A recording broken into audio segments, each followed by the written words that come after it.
Bapa di surga, terima kasih untuk hari ini. Tuhan masih memberikan kami kesempatan untuk mendengarkan firman Tuhan. Kami ingin belajar melalui firman-Mu Tuhan, kiranya berkati kami. Di dalam nama Yesus kami berdoa. Amin. Shalom saudara-saudara terkasih di dalam nama Tuhan Yesus. Hari ini nats khotbah kita tertulis dalam Lukas 16 ayat 10 sampai dengan 13. Akan saya bacakan secara tunggal.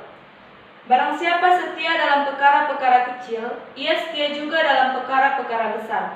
Dan barang siapa tidak benar dalam perkara-perkara kecil, ia tidak benar juga dalam perkara-perkara besar. Jadi, jikalau kamu tidak setia dalam hal mamon yang tidak jujur, siapakah yang akan mempercayakan kepadamu harta yang sesungguhnya? Dan jikalau kamu tidak setia dalam harta orang lain, siapakah yang akan menyerahkan hartamu sendiri kepadamu? Seseorang hamba tidak dapat mengabdi kepada dua tuan, karena jika demikian ia akan membenci yang seseorang dan mengasihi yang lain, atau ia akan setia kepada yang seseorang dan tidak mengendahkan yang lain. Kamu tidak dapat mengabdi kepada Allah atau kepada Mamon. Saudara-saudara, hari ini tema yang sampai kepada kita adalah bekerja.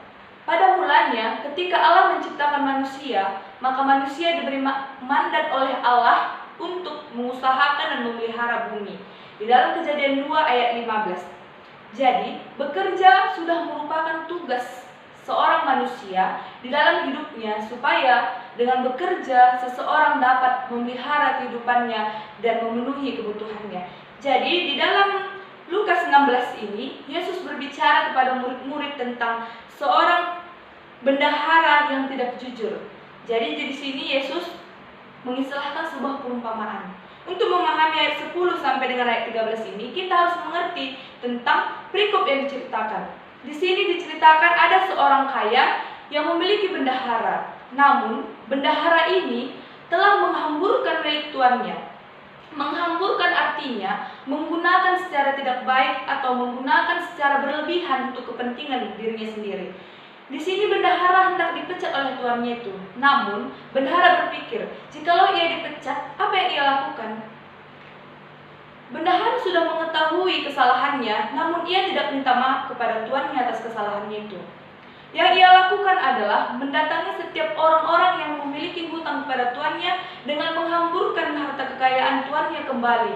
Ia mengurangi setiap hutang orang lain kepada tuannya. Artinya di sini dia juga mencari kenyamanan agar orang yang memiliki utang itu berterima kasih kepadanya, dan ketika ia sudah tidak bekerja menjadi bendahara lagi, ia dapat menumpang dengan mereka.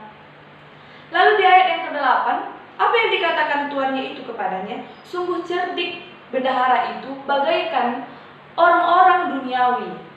Jadi, orang-orang duniawi ini adalah orang-orang yang bekerja untuk kepentingan dirinya sendiri. Sama seperti bendahara ini tadi.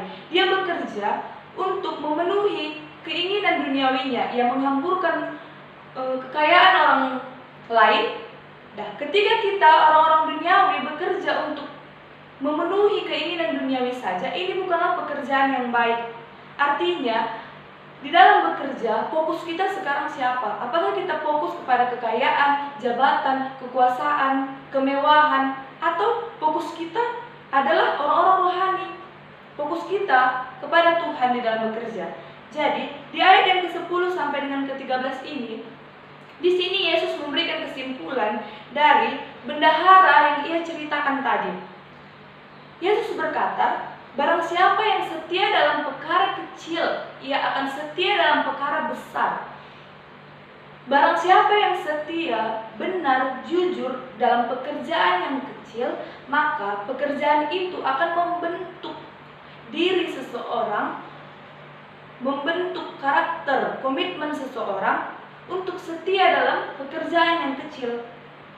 Di sini juga ada istilah, jika kita mengikat kehidupan kita ke dalam pekerjaan duniawi, maka pekerjaan duniawi itu tidak akan menolong kehidupan kita. Jika kita setia dalam hal kecil, hal duniawi, pekerjaan duniawi ini, maka di dalam pekerjaan untuk kerajaan sorga juga kita diberi kesempatan. Artinya Yesus mempercayakan pekerjaan-pekerjaan rohani kepada kita. Di dalam ayat yang ke-13 ini, Yesus berkata, tidak ada seorang hamba yang bisa mengabdi kepada dua tuan. Memang di dalam pekerjaan kita harus memiliki fokus kepada siapa kita mengabdi.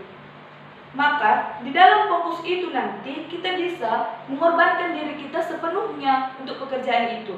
Jika kita mengasihi Tuhan kita yang telah memberikan kehidupan kepada kita, yang telah memberikan mandat di saat kita diciptakan untuk memelihara dan mengusahakan bumi, maka kita akan mengerti bagaimana sebenarnya bekerja dengan baik.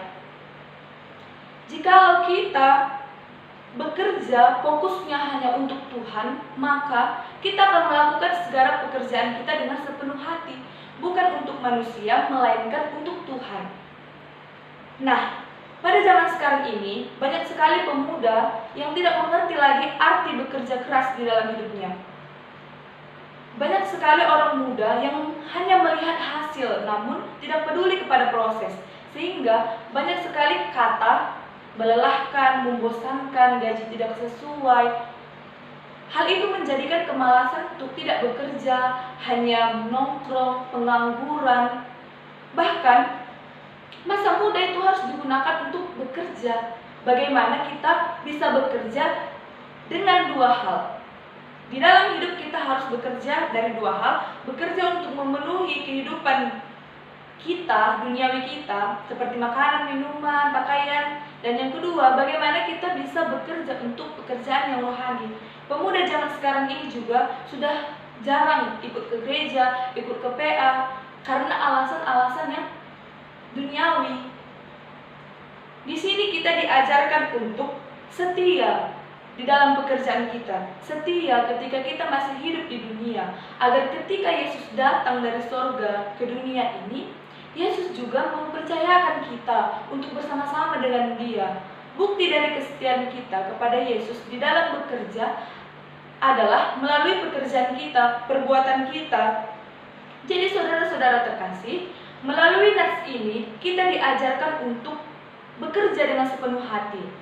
Tidak sama dengan bendahara yang tidak jujur itu, yang telah menghamburkan milik tuannya. Banyak sekali kasus-kasus yang kita lihat di dalam media sosial, baik pun di dalam kehidupan kita, mengenai orang-orang yang korupsi, orang-orang yang mementingkan jabatan. Sehingga apa yang terjadi? Tidak ada hal yang bisa dibanggakan dari jabatan kekuasaan, karena hal itu tidak membawa kita ke dalam kehidupan yang kekal nantinya. Tidak ada yang bisa kita persembahkan dengan usaha kita sendiri untuk masuk ke dalam kemah abadi Tuhan, yaitu surga. Hanya Tuhanlah yang dapat menolong kita.